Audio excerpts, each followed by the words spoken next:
Number 32 on my fantasy playlist of December 20th, 1981. I'd forgotten about this record. Greg Lake, Let Me Love You Once, from the album Greg Lake, which came out in 1981. Greg Lake of Emerson, Lake and Palmer. A genius progressive band back in the early 70s, but it started with King Crimson. Greg Lake, along with a guy named Robert Fripp, they formed a band called King Crimson back in the late 60s. This was in England. Greg Lake was a guitar player, basically a guitar player, but I think it was Robert Fripp who wanted him to change the bass. So Greg Lake became the bass player of King Crimson. He also produced their first album, their debut album, The Court of King Crimson, in 1969. King Crimson, they played a couple of shows with a band called The Nice. There was a keyboard player in the group, The Nice. His name? Keith Emerson. Greg Lake struck a friendship with Keith Emerson. They formed a partnership together. They brought in another fellow, a drummer named Carl Palmer.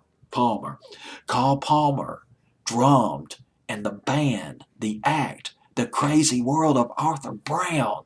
They had that scintillating, that incendiary, I probably mispronounced the word, single, Fire, back in the fall of '68. Do you remember that? Fire. I'll teach you to burn. I'll teach you to learn. Yes. Oh, Arthur Brown wearing all that makeup, had those helmets that would catch on fire. I mean, this was before Kiss. This was before Alice Cooper. But I'm getting off the subject. Emerson, Lake and Palmer. Gosh dog it. I know. There's a lot of people who don't like progressive rock, and I can understand it because sometimes you get into these long polyrhythm suites that just seem to last forever, and different medleys of music.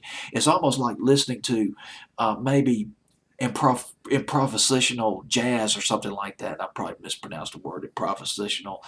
They just kind of improvising as they go along. And, when rock and roll, you think of singles, and, you have your 4-chord progression, and your beginning, your bridge, and your end, your verse, and your chorus, and then you got these 7, 8, 10-minute jams that are just out of this world.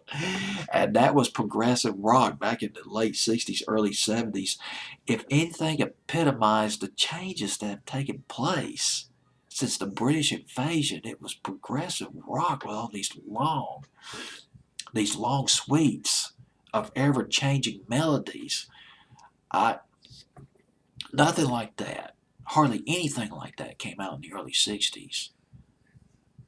And I just marveled at the changes that had taken place back in the 70s compared to the way it was in the early 60s.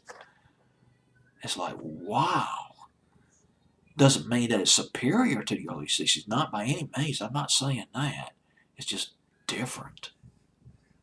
Like, man, it's just freaky, man.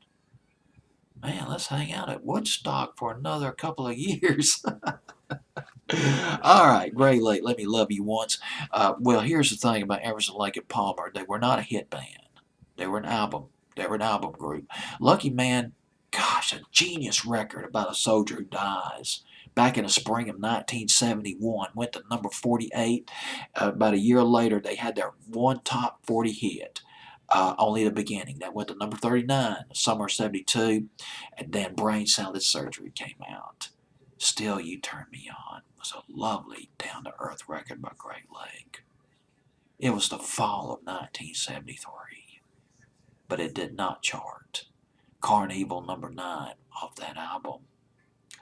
And so now you get to Greg Lake. I guess I was a little disappointed with Let Me Love You Once because I just remembered the brilliance of those long suites and those brilliant lyrics of Emerson, Lake and Palmer. And this was just like almost like an Air Supply record. But I read that Greg Lake was really more into doing the ballads. It was Keith Emerson who was into this spaced out world of progressive rock, really into that. Greg Lake, Let Me Love You Once at number 32 on my fantasy playlist.